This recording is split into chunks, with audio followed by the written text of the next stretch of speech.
Okay, I'm about to tell you why your New Year's goals are plotting against you.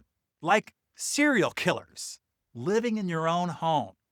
Let me paint you a picture, okay? It's January 1st.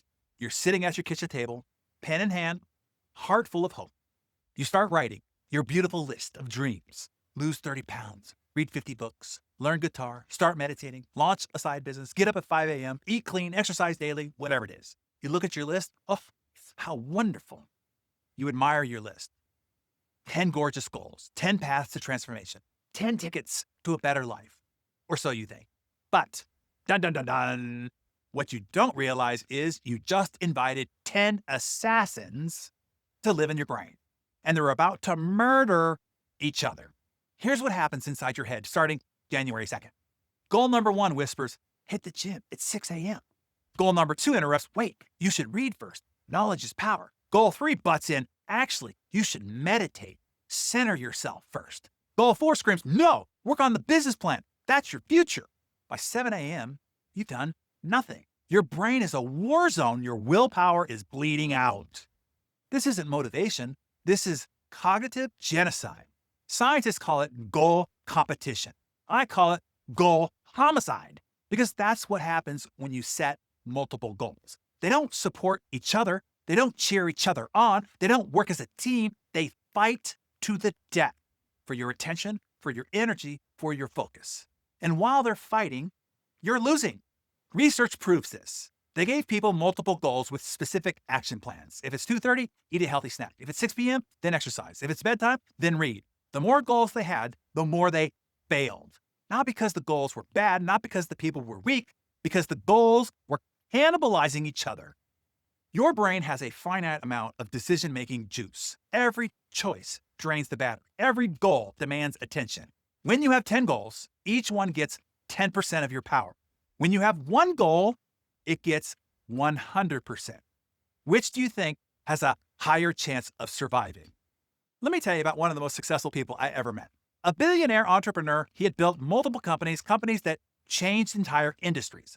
I asked him, what's your secret? He said, I am a serial monogamist with my goals. I date one goal until I marry it, until it becomes part of who I am. Then I find another. I never cheat. I never have affairs. I never juggle. One goal at a time, complete commitment. Now, this man built a billion-dollar empire, one obsession at a time, while everybody else was playing the field with 10 different goals and getting nowhere with any of them. Here's what he understood that most people don't. Goals aren't just things you want to achieve. They're things you want to become. When you try to become 10 different people at the same time, you become nobody. When you focus on becoming one specific person, you actually transform. The person who exercises daily, the person who reads constantly, the person who builds businesses, the person who meditates. But you can only become one person at a time. So here's what the research really shows. It's not that you can't have multiple goals. It's that you can't actively pursue multiple goals. There's a difference. You can want to lose weight and build a business and learn Spanish, but you can really only work on one at a time. The others have to wait patiently in the queue.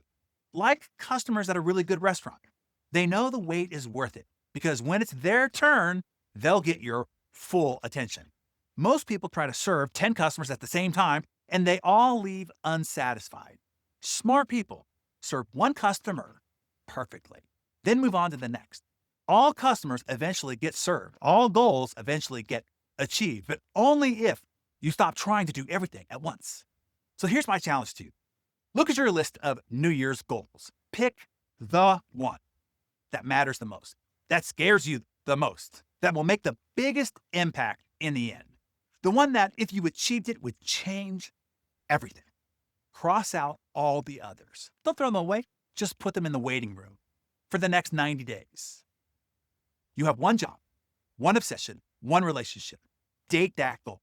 Court it, seduce it, marry it. Make it part of your identity, your daily routine, your non-negotiable ritual. When people ask what you're working on, you have one answer. When you wake up, you have one focus. When you go to bed, you have one victory to celebrate. And here's what will happen.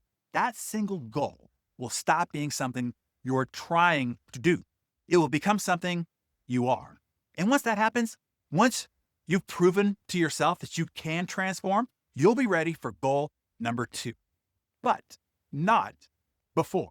Because here's the truth about real achievement. It's not about how many goals you can juggle. It's about how completely you can commit to one transformation at a time.